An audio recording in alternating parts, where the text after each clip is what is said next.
आज की इस वीडियो में हम क्लास 10th के एक्सरसाइज 2.3 का ये जो दूसरा क्वेश्चन होगा इसे सॉल्व करेंगे। सवाल ये है कि यहां पर ये जो लीनियर इक्वेशन के पेयर दिया गया है, इनमें जो है हमें a1 by a2, b1 by b2 और c1 बाई c2 को कंपेयर करके ये बताना है कि क्या ये लीनियर इक्वेशन के पेयर जो है ये कंसिस्टेंट है या फिर इनकंसिस्टेंट है। तो मैं आपको बता दूं कि अगर यहां पर जो है कुछ इस तरह का दो लीनियर जो है इक्वेशन होता है और इसमें अगर हम कंपेयर करते हैं तो a1 बाई a2 अगर ये बराबर नहीं होता है b1 बाई b2 के, तो उस केस में यहां पर जो है इंटरसेक्टिंग लाइन हमें मिलता है। और इस केस में जब इंटरसेक्टिंग लाइन मिलता है तो सिर्फ व सिर्फ एक सॉल्यूशन होता है। तो जब एक सॉल्यूशन मिलता है तो हम उस केस में कहते हैं कि वो जो लीनियर इक्वेशन का पेयर है वो कंसिस्टेंट है।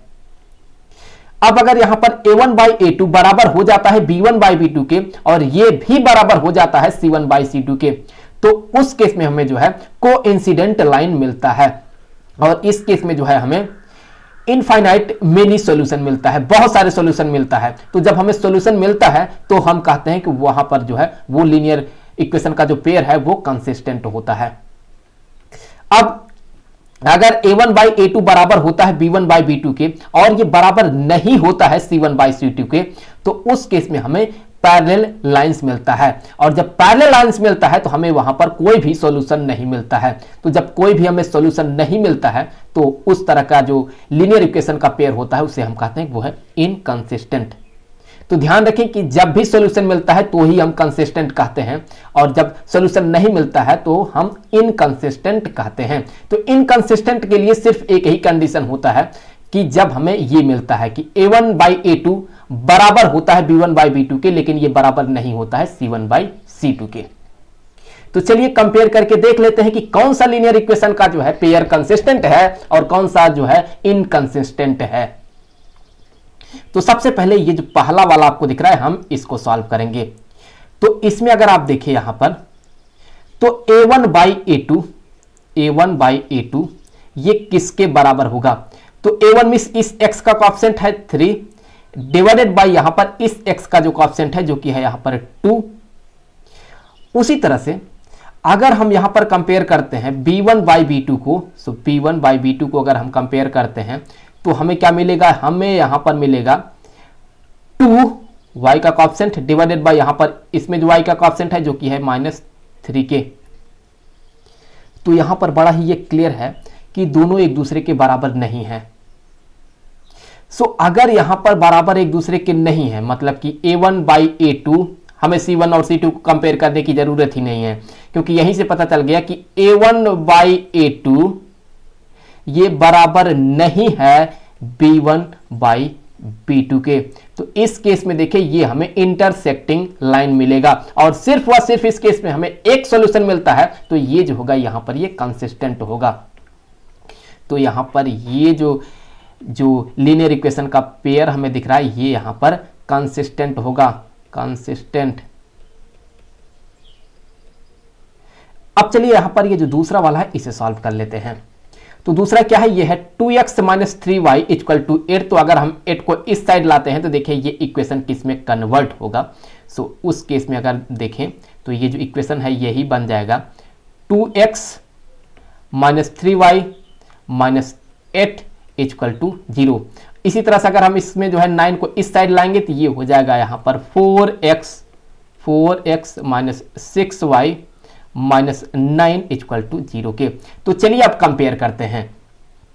तो यहां पर a1 बाई a2 किसके बराबर होगा, देखें a1 बाई a2 यहां पर होगा 2 बाई 4 के। तो ये जो है 2 से ये 4 कैंसिल होगा तो यहां पर होगा 1 बाई 2 के। सिमिलरली अगर हम जो है यहां पर b1 बाई b2 को कंपेयर करते हैं तो देखिए ये किसके बराबर होगा, b1 के जगह पर -3, b2 के जगह पर -6। तो फिर यहां पर ये माइनस इस माइनस को कैंसिल करेगा और इस 3 से ये जो है ये 6 कैंसिल होगा, तो यहां पर भी ये होगा 1 बाई 2 के। उसी तरह से अगर हम यहां पर जो है c1 बाई c2 को कंपेयर करते हैं तो देखिए हमें क्या मिलेगा, यहां पर ये बराबर हो जाएगा -8 बाई -9 के। तो ये माइनस माइनस को कैंसिल करेगा तो यहां से ये बराबर हो जाएगा 8 बाई 9 के।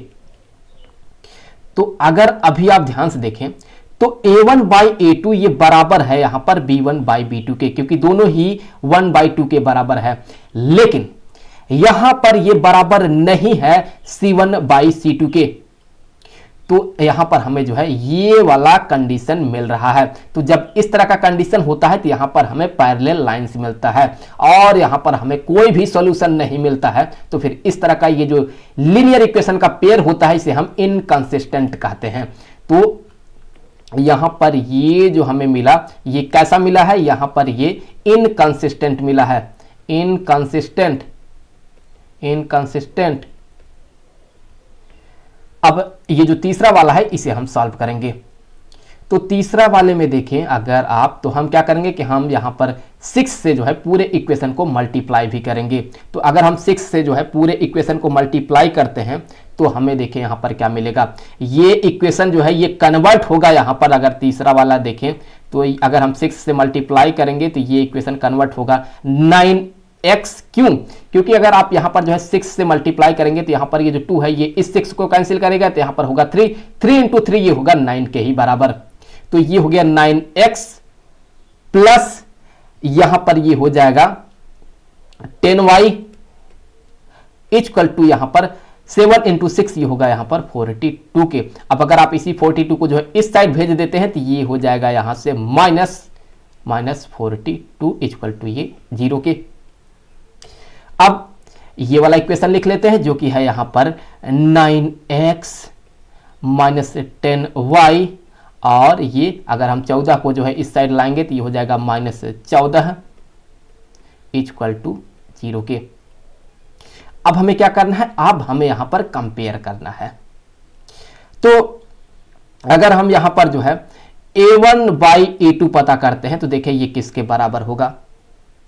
a1 by a2 means 9 divided by 9, तो 9 डिवाइडेड बाई 9 ये कैंसिल होगा, तो यहां पर क्या होगा, यहां पर होगा 1/1 के, 1/1 के। अब उसी तरह से अगर हम यहां पर b1 बाई b2 पता करते हैं, b1 बाई b2, तो ये किसके बराबर होगा, b1 यहां पर होगा 10 बाई यहां पर ये होगा -10 के। अब यहां पर ये एक दूसरे को कैंसिल करेगा तो यहां पर बराबर होगा 1 बाई -1 के। अब अगर आप यहां पर जो है c1 बाई c2 पता करते हैं, चलिए यहां पर लिख देते हैं c1 बाई c2, ये किसके बराबर होगा, देखें ये बराबर होगा -42 डिवाइडेड बाई माइनस ये 14 के। तो यहां से ये माइनस माइनस कटा और फिर ये इस 14 से जो है ये 42 कटेगा, तो यहां पर होगा 3/1 के। तो इस केस में यहां पर देखें a1 बाई a2 ये बराबर है 1/1 के, b1 बाई b2 ये बराबर है 1 बाई -1 के। यहां पर देखिए कि निगेटिव साइन आ गया है, इसका मतलब क्या है कि a1 बाई a2 ये एक दूसरे के बराबर नहीं है। तो हमें यहां पर ये वाला जो कंडीशन है ये मिल रहा है।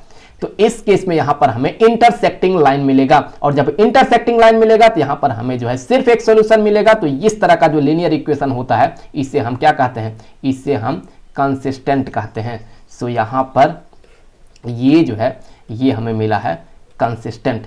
सो ये जो होगा ये होगा कंसिस्टेंट। अब ये जो चौथा है इसे सॉल्व करेंगे। तो इसके लिए हमें क्या करना है, इसके लिए हमें इस 11 को जो है इस साइड लाना है। तो यहां से ये हो जाएगा, ये चौथा सवाल होगा, ये हो जाएगा 5x minus 3y minus 11 equal to 0। अब ये जो -22 है इसे भी इस साइड लाएंगे तो ये होगा +22। तो यहां पर हो गया -10x plus 6y plus 22 equal to ये हो गया 0 के। यहां से हम कंपेयर करेंगे तो यहां पर a1 बाई a2 किसके बराबर होगा, देखें a1 बाई a2 ये होगा 5 डिवाइडेड बाई -10 के। तो ये कैंसिल होगा, तो यहां से ये हो जाएगा, हम कह सकते हैं कि -1/5 के। सिमिलरली b1 बाई b2 देखें किसके बराबर होगा, तो b1 बाई b2 जो होगा ये बराबर होगा -3 डिवाइडेड बाई यहां पर y का कॉफिशिएंट है 6 प्लस 6, तो यहां पर ये हो गया 6। अब इस 3 से जो है इस 6 को कैंसिल करेंगे तो ये होगा यहां पर -1/5 टू के, सो ये होगा 1/2 के। यहां पर ये 5 नहीं है बल्कि यहां पर ये है 2, सो यहां पर भी ये है 2। अब यहां पर हम C1/C2 को कंपेयर करेंगे तो C1/C2 जो है ये बराबर किसके होगा देखें, तो ये क्या है, ये है -11 डिवाइडेड बाय यहां पर ये है 22 के, तो यहां से ये कैंसिल हुआ तो ये भी बराबर हो गया -1/2 के। तो अब यहां पर A1/A2 बराबर है -1/2 के, B1/B2 भी बराबर है -1/2 के और C1/C2 भी बराबर है -1/2 के। तो तीनों ही बराबर हो गया है। इसका मतलब कि हमें यहां पर ये वाला जो कंडीशन है ये मिल रहा है, और जब ये मिलेगा तो फिर उस केस में हमें कोइंसिडेंट लाइन मिलता है, और जब कोइंसिडेंट लाइन मिलता है तो हमें बहुत सारे सॉल्यूशन मिलते हैं। तो जब बहुत सारे सॉल्यूशन मिलते हैं तो हमें जो है यहां पर कंसिस्टेंट इक्वेशन मिलता है। तो ये जो है ये यहां पर कैसा है, ये यहां पर कंसिस्टेंट है। तो यहां पर ये जो होगा ये कंसिस्टेंट होगा। अब आगे बढ़ते हैं और यहां पर ये जो आखिरी वाला है इसे सॉल्व करेंगे, जो कि होगा चौथा।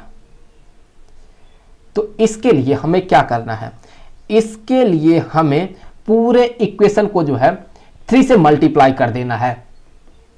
तो जब आप पूरे इक्वेशन को 3 से मल्टीप्लाई करेंगे और जो है साथ ही साथ इस यहाँ पर ये जो टर्म होगा यहाँ पर वैसे आएगा, जब हम 3 से मल्टीप्लाई करेंगे तो यहाँ पर आएगा 24 और उस 24 को भी हम इस साइड भेज देंगे।